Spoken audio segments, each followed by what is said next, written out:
अस्सलाम वालेकुम रहमतुल्लाहि व बरकातुहू। दोस्तों हाणे अली हसन अब्बासी किताब आहे कोट लखपत जो कैदी भाङो ॿियो जेल डायरी लेखक रसूल बख्श पली जो किस्त 42 16/9/1982 ईस्वी। प्यारा साईं पलीजा साहब ख़ुशो जो केतिरनि ॾींहंनि खां पोइ संभरियुसि त जीअं इक़बाल यूनिवर्सिटीअ में घर वेठे दाख़िला वठी माण्हू पढ़ंदो आहे ऐं इम्तिहान ॾेई डिग्रियूं वठंदो आहे, अहिड़े नमूने छो न आउं बि पंहिंजे मन जा मुंझारा तव्हां ताईं ख़त रस्ते लिखां ऐं पाण हिक ॿिए सां हाल ओरियूं। साईं मूं पंहिंजी ज़ाती ज़िंदगीअ में ॾिठो आहे त इंसानु अकेले सिर कुझु बि न आहे। ज़िंदा रहण लाइ खेसि को न को सहारो ज़रूरु घुरिजे। हर इंसानु सहारे खे ॻोल्हींदे ॻोल्हींदे केतिरनि दरनि ते धिका खाईंदो।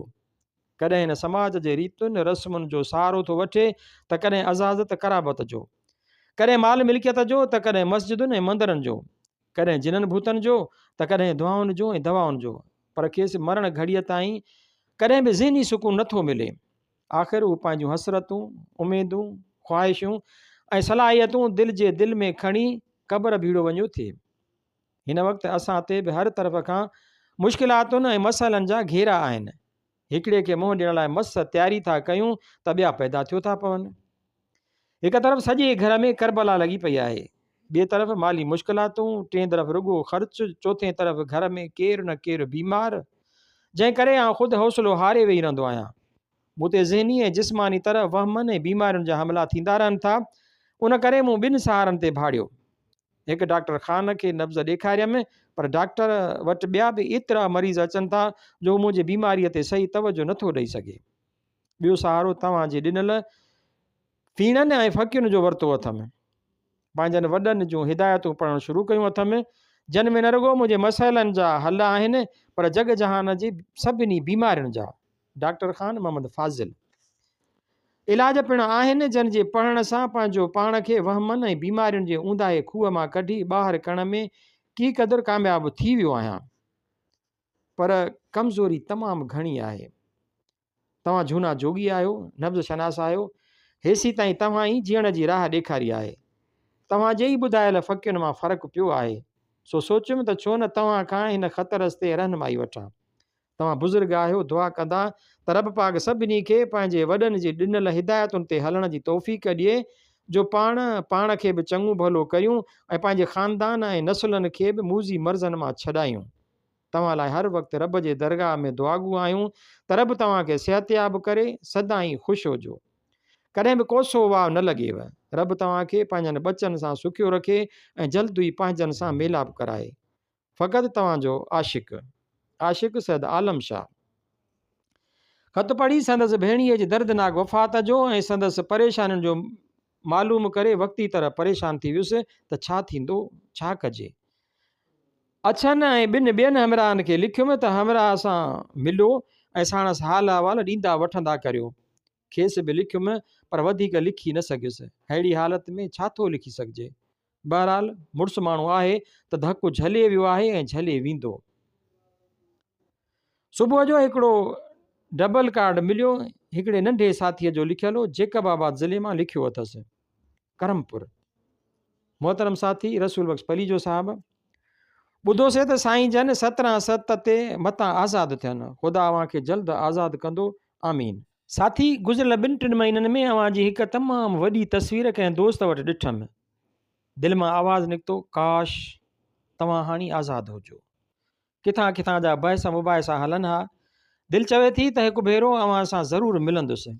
आउं सीन बे ते जो मेंबर आहियां, कहिड़े बि मौज़ूअ ते अव्हांजो नालो ज़रूरु ईंदो आहे। तव्हां दुआ करियो त असीं पंहिंजे मक़सद में हरदमि कामयाबु हुजूं। ॿिए कार्ड में ख़त न, सिर्फ़ु ऐं सिर्फ़ु पंहिंजी सही पाए मोकिलियो, ज़रूरु मोकिलियो, जवाबु या सही। आज़ाद ARK, शाही बाज़ार, करमपुर। पढ़ी ख़ुशि थियुसि। सोचियुमि त नंढे ॿार जो कहिड़ो आङूठो वढियो। सो सही बदिरां जवाबु मोकिलियोमांसि। शर्त बि उहो होसि न त जवाबु या सही। करबला बाबति पुछियल सवाल जे जवाब लाइ रोज़ु वठां लॻी पई हुई।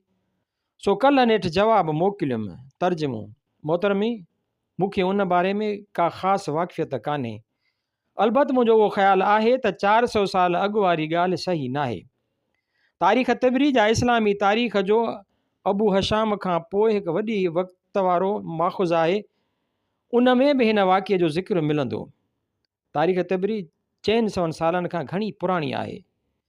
जेतिरे क़दुरु वाक़िए जे हूबहू बयानु करणु या न करण जी ॻाल्हि आहे त उहो ज़हन में रहे त सभु मुस्लमान मुल्क ऐं 90% एशियाई, अफ्रीकी ऐं लातीनी अमरीकी मुल्क अॼु ॾींहं ताईं जागीरदारी समाजी निज़ाम जे मातिहत आहिनि। पाण सभिनी खे ख़बर आहे त जागीरदार निज़ाम जागीरदार तबिके जी डिक्टेटरशिप ऐं ज़ाती आपेशाई जो निज़ाम थींदो आहे।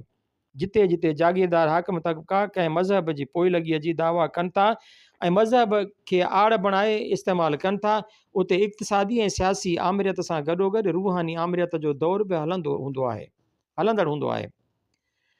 हुज़ूर अकरम सल्लल्लाहु अलैहि वसल्लम ख़ुलफ़ाए राशिदीन ऐं उमर बिन अब्दुल अज़ीज़ जे 30-35 सालनि जे राज खे छॾे बाक़ी 14 सदियुनि वारो इस्लामी हुकूमत जो दौर जागीरदाराना, सियासी, इक़्तिसादी ऐं रूहानी आमिरियत ऐं डिक्टेटरशिप जो दौर रहियो आहे। दुनिया जे ॿिए अवाम वांगुरु मुस्लमान अवाम बि उहे पोणियूं 14 सदियूं अॼुकल्ह जी मार्शल लॉउनि ऐं सेंसरशिप खां 100 दफ़ा वधीक बेरहम ऐं सफ़ाक लाॻीती मार्शल लॉ ऐं सेंसरशिप हेठां हयाती गुज़ारी आहे।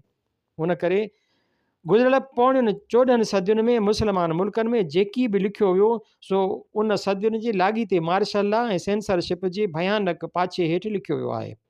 अहिड़ी हालत में उन दौर में कंहिं बि वाक़िए जो हूबहू बयानु थियलु हुजणु ज़रे घटि नामुमकिन आहे। पर तारीख़ जहिड़ी बि आहे उन जे मुताले मां ईअं थो लॻे त बुनियादी हक़ीक़तूं उहे ई आहिनि जेके बयानु कयूं वञनि थियूं। अलबत इबारत आराई ऐं दास्तान सराई त हिन क़िस्म जी हर दास्तान में थींदी आहे। जेतिरे क़दुरु यहूदियुनि जो वास्तो आहे त यहूदी त मुस्लमाननि जा दुश्मन हुआ ई ऐं आहिनि ई। उन्हनि जे वस में जेकी हूंदो हू तंहिं में घटिताई कोन कंदा हुआ। पर इस्लामी तहरीक ते हमिलो करे उन ते कब्ज़ो यहूदियुनि न पर उन्हनि सरमाएदार कुरैश सरदारनि जी औलाद कयो जिन सरदारनि मुस्लमाननि जे इक़्तिदार में अचण महिल वॾा एज़ाज़ वठी कलमो पढ़ियो।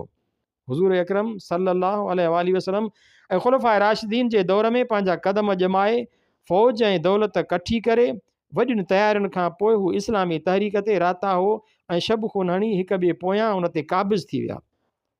इस्लामी निज़ाम जे कनि ज़ाहिरी जुज़नि खे आड़ बणाए उन जी इंसान दोस्त, अवाम दोस्त ऐं जमहूरी रूह खे क़त्ल करे उन खे ख़िलाफ़त राशिदा जहिड़े पंहिंजे दौर जे हिसाब सां जमहूरी ममलकत मां फेराए ईरानी ऐं रूमी क़िस्म जे मुतलक़ल अनान आमिरियत ऐं डिक्टेटरशिप यहूदियुनि न उमवी ऐं अब्बासी क़बाइली सरदारनि ऐं जागीरदारनि बणायो।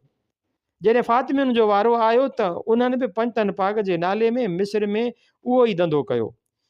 अहिड़ी रीति अवाम दुश्मन, इस्लाम दुश्मन, जागीरदाराना आपेशाई ऐं आमिरियत जो फोरू ऐं ज़ालिम फ़िरौनी निज़ाम मज़हब जो चुरगो पाए पोणियुनि 14 सदियुनि ताईं यानी अॼु ॾींहं ताईं मुस्लमान अवाम जी छातीअ ते मुंहुं ॾरींदो रहियो आहे।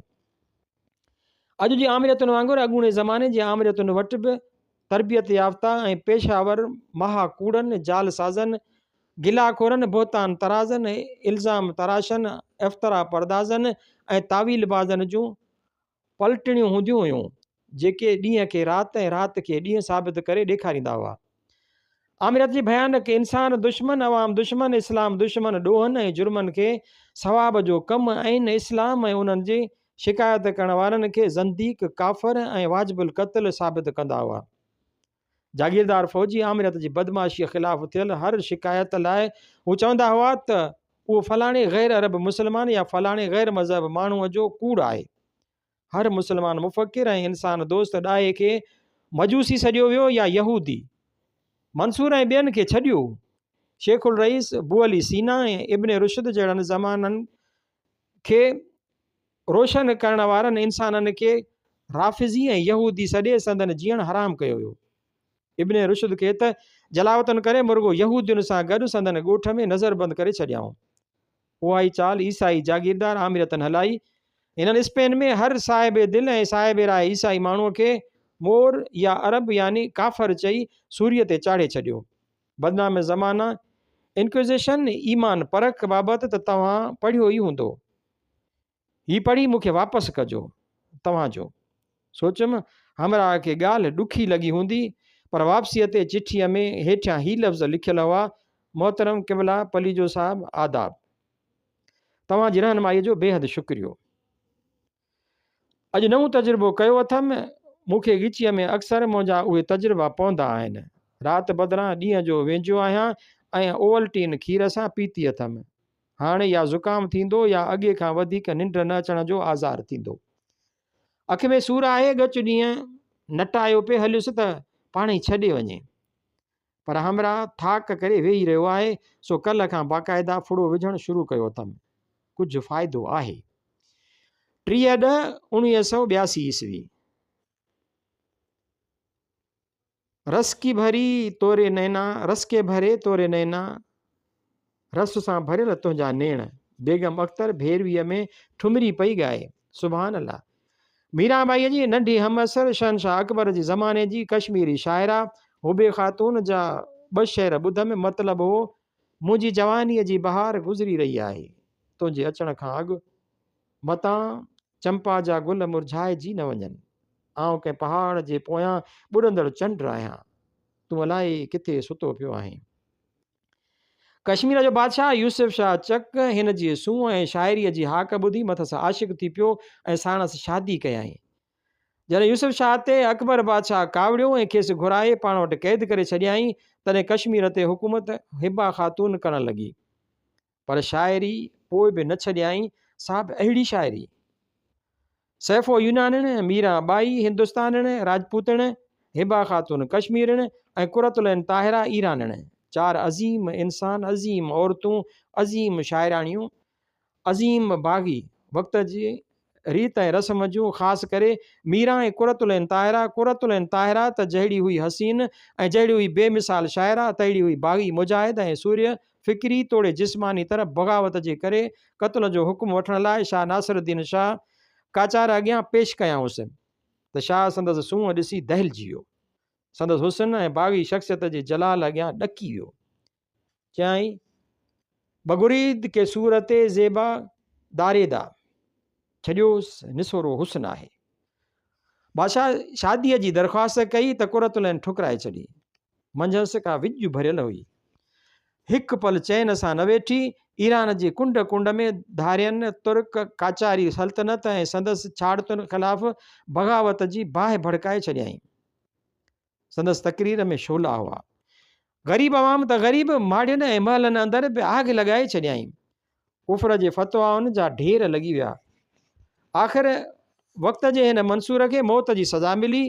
जलादनि जा हथ न थियनि जो मथसि तलवार वहाइनि। आख़िर हिकु सफ़ाक दरिंदे घुटा ॾेई हिन अज़ीम ऐं ख़ूबसूरत इंसान, शाइरा, बाग़ी, आशिक़ ऐं शहीद जी अज़ीम ज़िंदगीअ जो ज़ाहिरी तरह अंत आंदो। खेसि अंधे खूह में उछलाए छॾियाऊं। पर कुरतुलैन ताहिरा का मरण जहिड़ी शइ आहे। जेसीं ताईं इंसाननि जो इंसानियत में, मुहबत में ऐं ज़मीर जी आज़ादीअ लाइ सरफ़रोशीअ में वेसा क़ाइमु आहे, तेसीं ताईं उमे सलमा कुरतुलैन ताहिरा ज़री ताज खे केरु मारे सघे थो। चवनि था त जॾहिं बग़ावत जी राह अख़्तियार कयाईं त पोइ कंहिं बि मर्द जे वेझो न वई।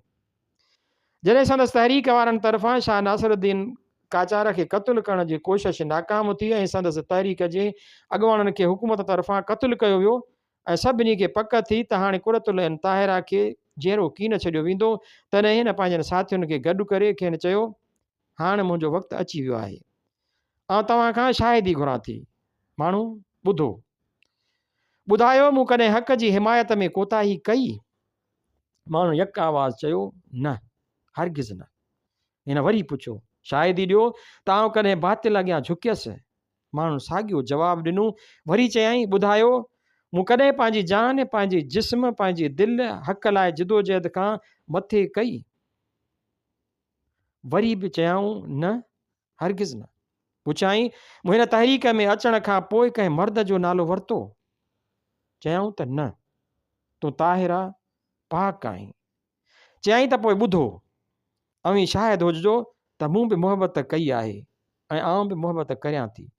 मुहबत खां सवाइ को बि माण्हू ताहिर पाक थी नथो सघे, पर पंहिंजे अज़ीम जिदोजहद ख़ातिर मूं पंहिंजी मुहबत खे ज़हरे मारे छॾियो हो।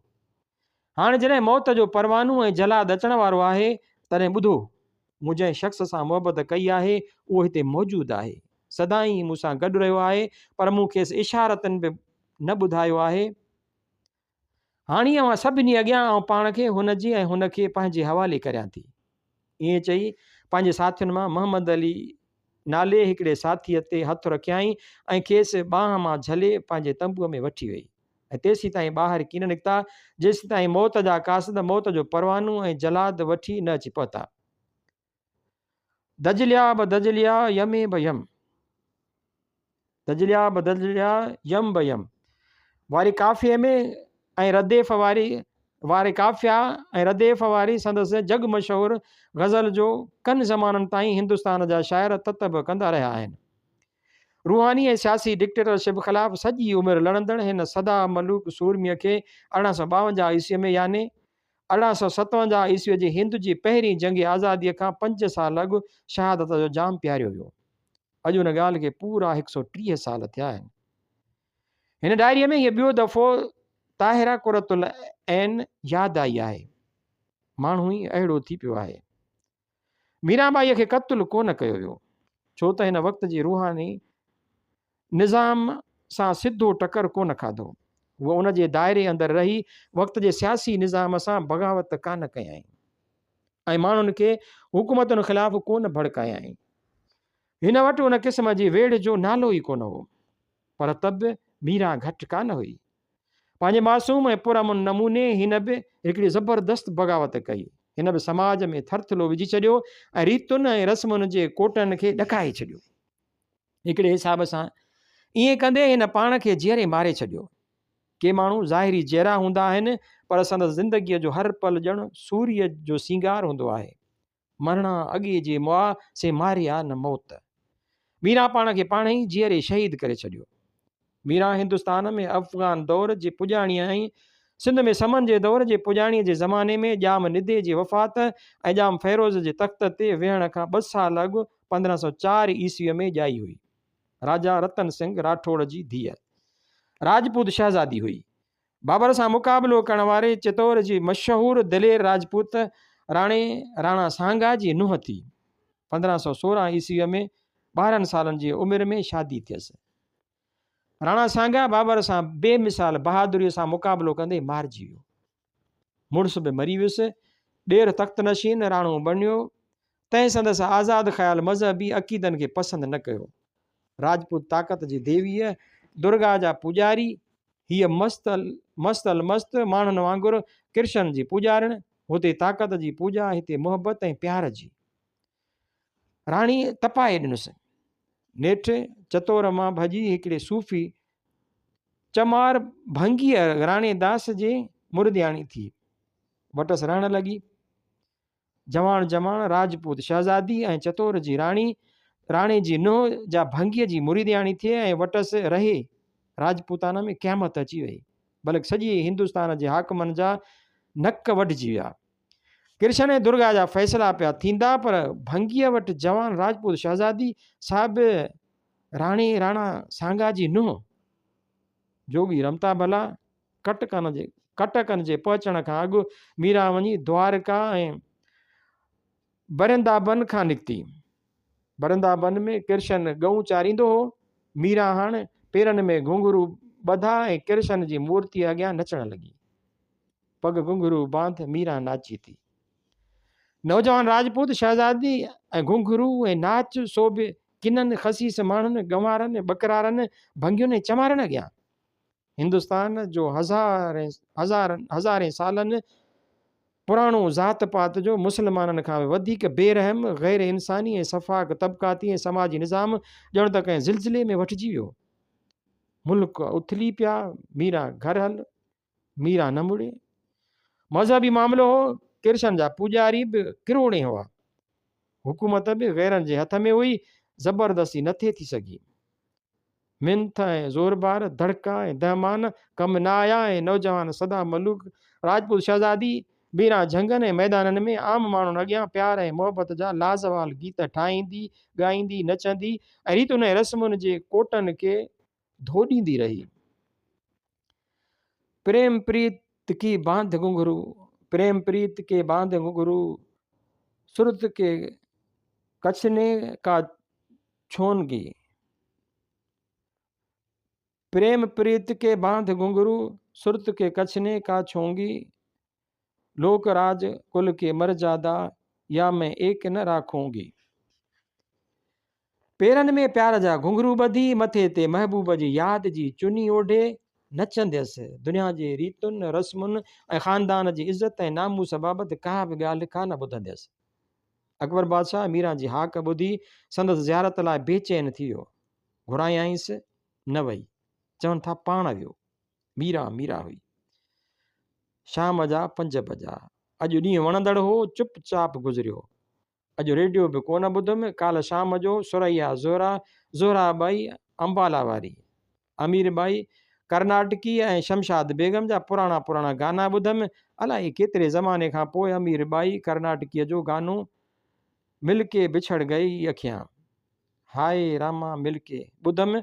लता जो बि हिकिड़ो पुराणो गानो ॿुधमि, अभी शाम आएगी निकलेगे तारे, मगर तुम न होगे, तुम्हारा पता चांद पूछेगा मुझसे, छुपा लूंगी मुखड़ा छुपा लूंगी आंखें, तुम्हारी शिकायत करेंगे सितारे, मगर तुम न होगे। ॾाढो वणियो। अॼु बि आलमी सूरत हाल बाबति सोचियुमि, ख़ासि करे उन जे ॿिए रोशन पासे बाबति। आलमी सूरत हाल ते जेके मुख्य असर विझनि था, तन में इक़्तिसादियात खां सवाइ फ़ौजी ऐं सियासी बि शामिल आहिनि। आलमी सियासत ते जेके मुख्य मुल्क असर अंदाज़ रहिया आहिनि, से आहिनि अमेरिका, रूस, चीन, हिंदुस्तान वग़ैरह। दौलत ऐं सियासी असर खां सवाइ हथियारनि में बि अमेरिका जहान खां अॻिरो पे रहियो आहे। 1945 ईस्वीअ में उन ई दुनिया जो पहिरियों एटम बम तयारु कयो ऐं जापान ते आज़माए सॼे जहान खे ॾकाए छॾियो। उन बाद उन एटम बम सां हिन रूस खे धमकाइणु शुरू कयो। टिट फूस ते एटम जो धड़को, हीअं कर न त। हथियारनि जी डोड़ शुरू थी वई। रूस लाइ हथियार हयाती मौत जो सवाल बणिजी विया। आख़िर 4 सालनि खां पोइ रूस एटम बम ठाहे वरितो ऐं उन जो धमाको कयो। पर डोड़ जारी रही। अमेरिका अञा बि ज़ोर हो। 3 सालनि खां पोइ रूस केतिरियुनि ॻाल्हियुनि में गोई खणणु शुरू कई। 12 अगस्त 1953 ईस्वीअ ते हिन दुनिया में हाइड्रोजन बम जो पहिरियों कामयाबु तजुर्बो कयो। अमेरिका 8 महीना पोइ कयो। अगस्त 1957 ईस्वीअ में रूस दुनिया में पहिरियों भेरो रुगो हिकिड़े मुल्क खां ॿिए मुल्क ते मार कंदड़ न, पर हिकिड़े खंड खां ॿिए खंड ते मार करण वारा दूर मार रॉकेट तयारु करे उन्हनि जा कामयाबु तजुर्बा कया। 2 महीननि खां पोइ रूस दुनिया जो पहिरियों हथरादू गिर स्पुतनिक पहिरियों धरतीअ जे चौधारी चकर हणण लाइ मोकिलियो। 2 सालनि खां पोइ 1959 ईस्वीअ में रूसी गिर लियोनेक धरतीअ जी छिक खे टोड़े मोहर खां निकिरी सिज जे चौधारी फेरा पाइण लॻा। उहो समूरो वक़्तु अमेरिका पोयां सहकंदो रहियो। तव्हांजो 10 सालनि खां पोइ नेठि वञी अमेरिका कंहिं ॻाल्हि में रूस खे मारियो।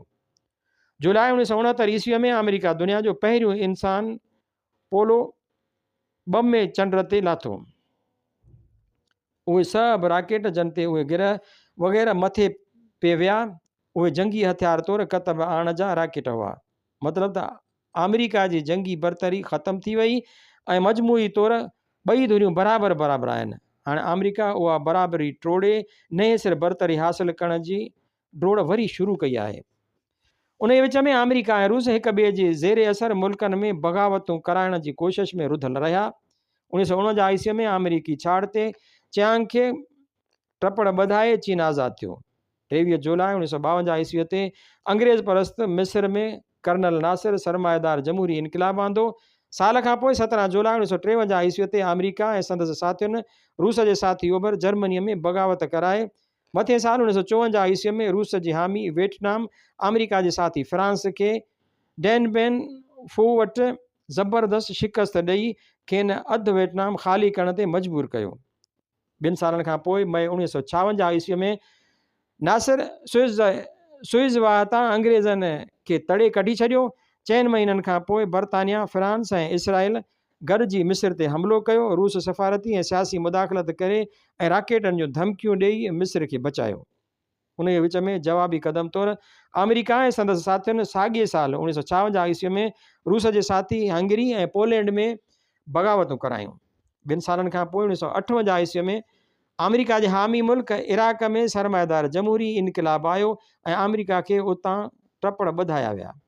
2 सालनि खां पोइ नए आज़ादु थियल अफ्रीकी मुल्क कांगो खे वरी ग़ुलाम बणाइण लाइ उते अमेरिका ऐं संदसि साथी बेल्जियम ऐं ॿियनि बग़ावत कराई ऐं मुल्क जे वज़ीर आज़म पेट्रस लोमेम्बा खे फरवरी 1962 ईस्वीअ में शहीद कराए छॾियो।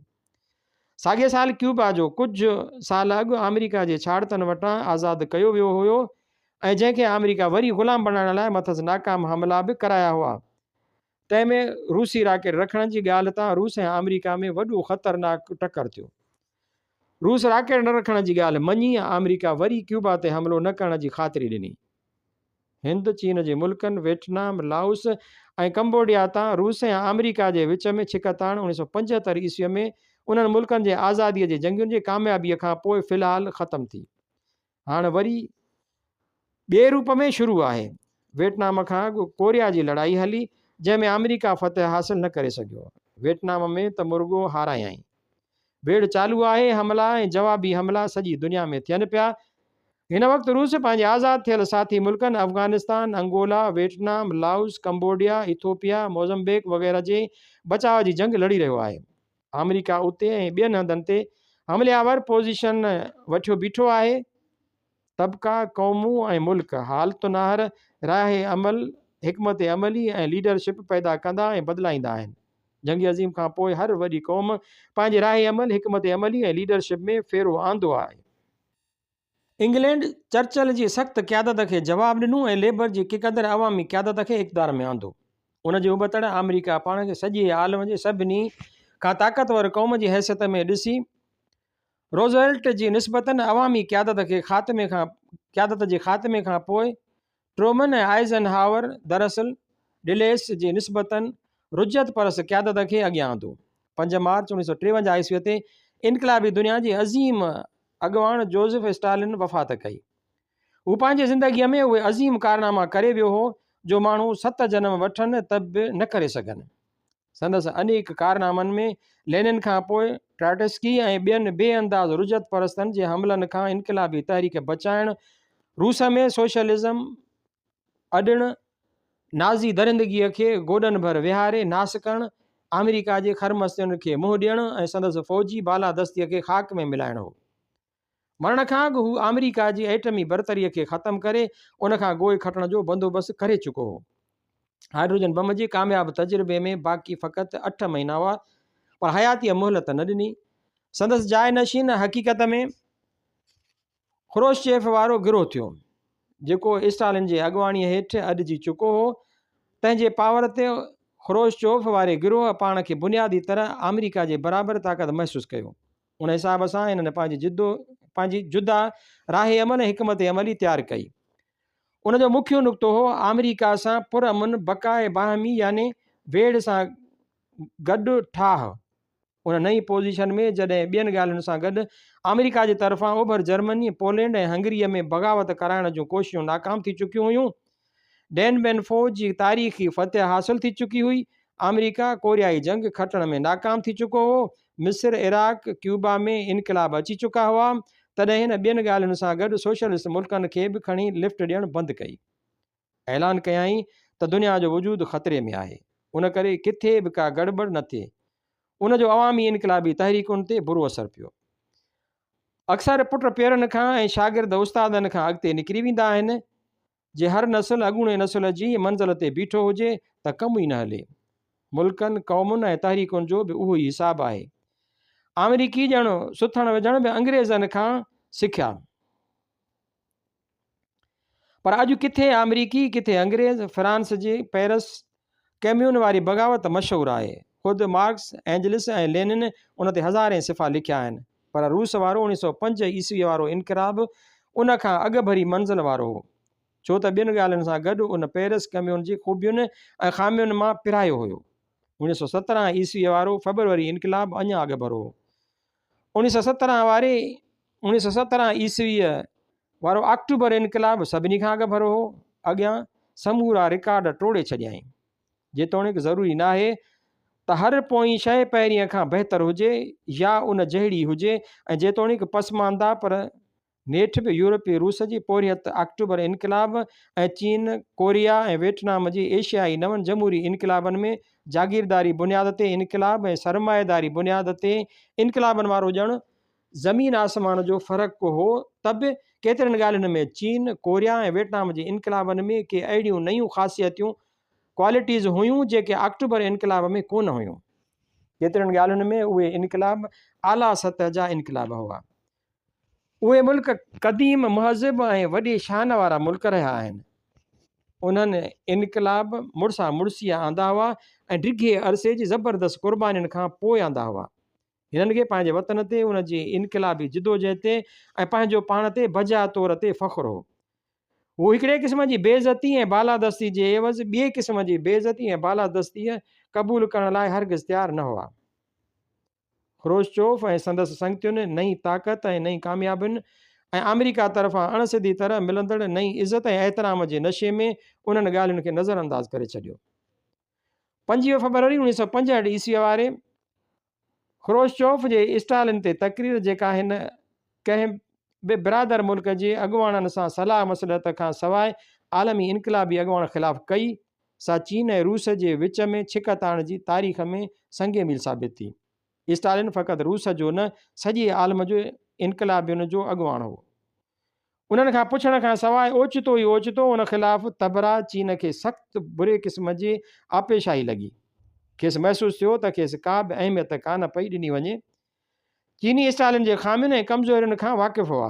हू ख़ुदि उन्हनि जो शिकार बि थिया हुआ, पर हिननि खे ख़बर हुई त संदसि ख़ूबियुनि ऐं अज़मतुनि जे भेट में ख़ामियूं ऐं कमज़ोरियूं घटि हुयूं। वॾो बहस शुरू थी वियो। 1962 ईस्वीअ में क्यूबा जे बहरान जे सिलसिले में चीन रूस जी पॉलिसीअ मां ख़ुशि कोन हो। साॻिए साल हिंदुस्तान ऐं चीन जी सरहदी लड़ाई लॻी। रूस उन में चीन जी ताईद न कई।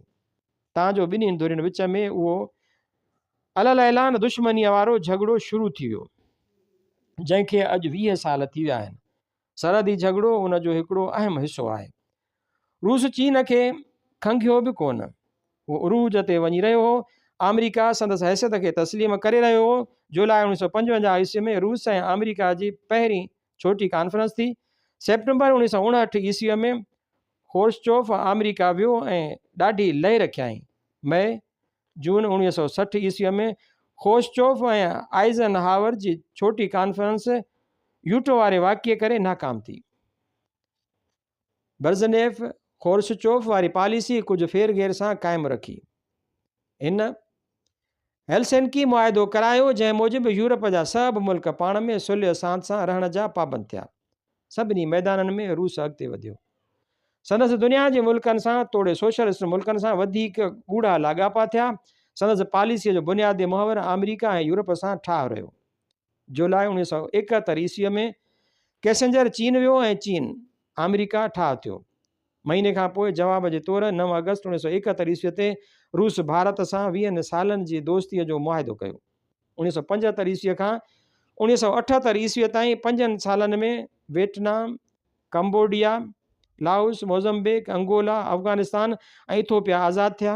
रूस जो असरु वधी वियो। अमेरिका लाइ उन वधंदड़ असर खे रोकणु लाज़िम बणिजी पियो। सालनि जी कोशिश खां पोइ अमेरिका पंहिंजनि इरादनि में कामयाबु नज़र अचे थो। हेलसिंकी मुआइदो न मुअल आहे न जीअरो।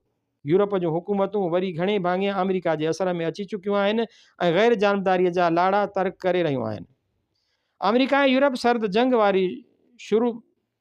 जंग वरी शुरू थी वई आहे ऐं सॼी दुनिया में फैलिजी वई आहे।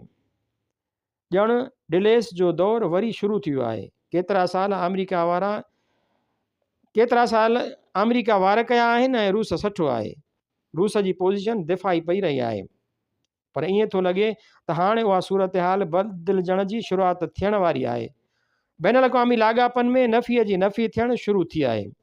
ॾिसिजे थो त रेगन बि ख़्रुश्चोव वांगुरु नयुनि कामयाबियुनि सबबि हदूं टपी रहियो आहे ऐं उन वांगुरु पंहिंजनि इतिहादी मुल्कनि तोड़े पंहिंजे मुल्क जे अवाम जी ख़्वाहिशुनि खे नज़रअंदाज़ करे रहियो आहे।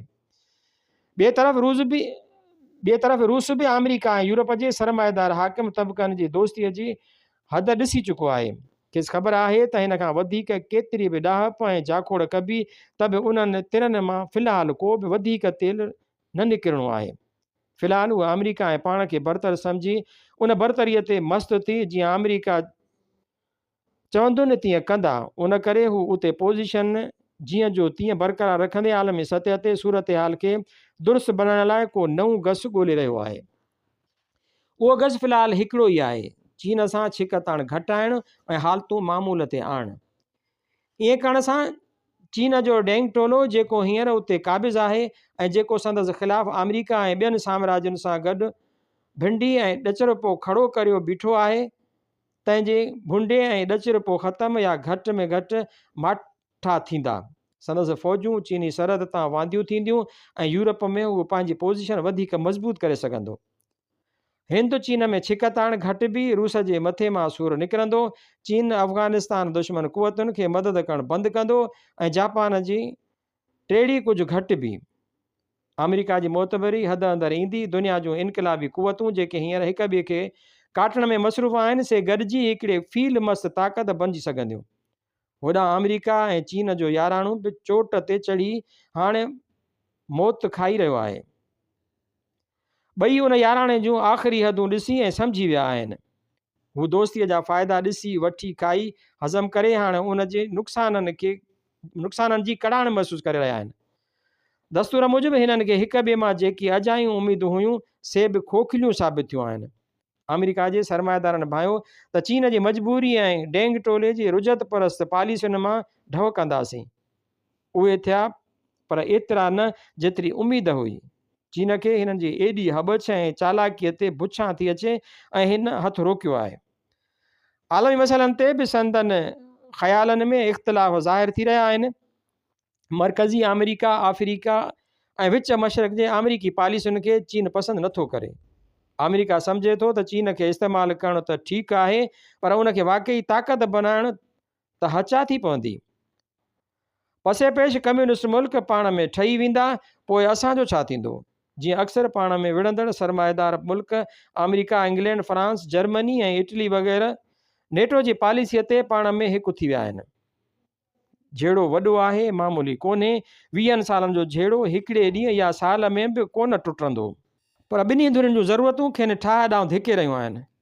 हालतूं बि कुझु सणायूं आहिनि। रूस अमेरिका ऐं यूरोपी सरमाएदार तबक़नि खां ऐं चीन अमेरिका खां खटो आहे।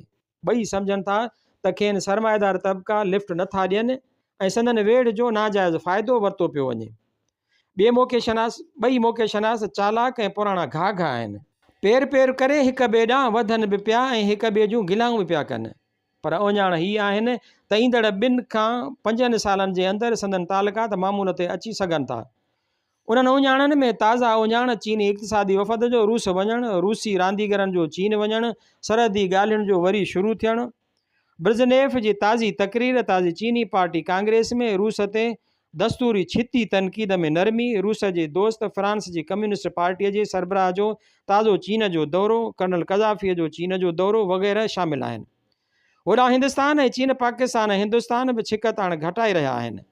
रूस, चीन ऐं हिंदुस्तान जे विच में छिक ताण घटिजी वई त ॿियो केरु उन्हनि खे ज़ेर करे सघंदो।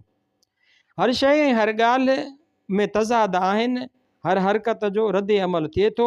अमेरिका जो रुजत परस्त हिकहटी सरमाएदारनि ऐं संदन साथी यूरोपी सरमाएदार टोलनि जी मौजूदा इक़्तिसादी, सियासी ऐं समाजी पॉलिसियुनि जो रद्द अमल पैदा थी चुको आहे। जेकी पोखियो वियो आहे उन जो फ़सुलु उभरी ऐं निसरी चुको आहे। बेरोज़गारीअ, जंगी जुनून ऐं ॿियनि रुजत परस्त पॉलिसियुनि ख़िलाफ़ु अमेरिका, यूरोप ऐं जापान में अवाम जो ज़बरदस्त रद्द अमल थियो आहे। अॼु अमन जी तहरीक पंहिंजे उरूज ते आहे। बेरोज़गारीअ ख़िलाफ़ु तहरीक ज़ोर आहे। अमरीकी औरतूं रुजत परस्ती, जंग ऐं बेरोज़गारीअ ख़िलाफ़ु जिदोजहद में हिकु अहम क़ुवत बणिजी साम्हूं आयूं आहिनि। कंहिं ज़माने में को माण्हू अमरीकी सदर चूंडिबो हो त ख़ुशीअ सां ॿियो भेरो बि चूंडिजी वेंदो हो, पर जॉनसन ऐं उन खां पोइ को ॿियो सदर ॿी मुदत ताईं तगी कोन सघियो आहे। रेगन जी मुखालफ़त बि वधंदी वञे। होॾां सोशलिस्ट पार्टियूं जेसीं इक़्तिदार में हुयूं तेसीं ताईं मंझंदि रुजत परस्त ज़ोर हुआ। जॾहिं इक़्तिदार खां महरूम थियूं आहिनि त मंझंदि तरक़ी पसंदि धुर ज़ोर थी वई आहे। बर्तानिया जी लेबर धुर ठहराउ पास कयो आहे त इक़्तिदार में आयासीं त इंग्लैंड जा एटमी हथियार नास करे छॾींदासीं। जर्मनीअ जा सोशलिस्ट बि हाणे सावन ग्रीन सां गॾिजी वेंदा, जेके जंग जा मुखालिफ़ आहिनि ऐं हिकु क़ुवत बणिजी चुका आहिनि। उहे ॿई धुरियूं हाकिम टोलनि जे पेरनि में ज़ंजीरूं विझी सघनि थियूं। अजब न आहे त ईंदड़ 2-3 सालनि अंदरि अमेरिका ऐं यूरोप में जंगी तयारियुनि, बेरोज़गारी ऐं रुजत परस्तीअ ख़िलाफ़ हिकु ज़बरदस्त लहर उथे जेका मौजूदु हुकूमतुनि खे लोड़े खणी वञे। तारीख़ शायदि पासो बदिलाइण जा साम्बा करे रही आहे। उन जा असर पाकिस्तान ऐं उन जे अवाम ते गूढ़ा पवंदा। 31/10/1982 ईस्वी अॼु बि ॾींहुं शानदार आहे, न गरम न थधो, विच थरो ऐं वणंदड़। हवा वणंदड़ आहे, राति सॼी राति निंड कान आई, सख़्तु तकलीफ़ हुई, बर्दाश्त कयमि। सुबुह जो ठीकु आहियां, अखि में दवा विझाइण ते दिलि नथी थिए पर विझाइणी पवंदी। टीवी अॼु फैक्ट्रीअ मां घुराए वरितमि जो काल्ह लिखी मोकिलियाऊं त असां खां कान ठहंदी, ॿाहिरि मोकिलणी पवंदी। परवेज़ खे चवाए मोकिलिजे त खणी वञी ठहिराए ॾे, डिप्टीअ खे लिखां थो। 1/11/1982 ईस्वी आएगी आएगी आएगी किसी को हमारी याद आएगी। लता सुबुह सां बाहियूं ॿारियो बीठी आहे, राति पे गच देर निंड न आई। पंजाब जे लेफ्टिनेंट गवर्नर सर डेंज़िल एबर्टसेन जी मशहूरु मारूफ़ रिपोर्ट पंजाब जे माण्हुनि जा नस्ल, ज़ातियूं ऐं कबीला उर्फ़ पंजाब जूं ज़ातियूं पढ़ंदो रहियुसि। मज़ा थी विया। सिंध जे ज़ातियुनि ऐं कबीलनि जे पंजाब में रहंदड़ माइटनि बाबति काफ़ी मालूमात हथु कयमि। वॾो तहक़ीक़ाती ऐं आल माण्हू कारनामो आहे उहा रिपोर्ट।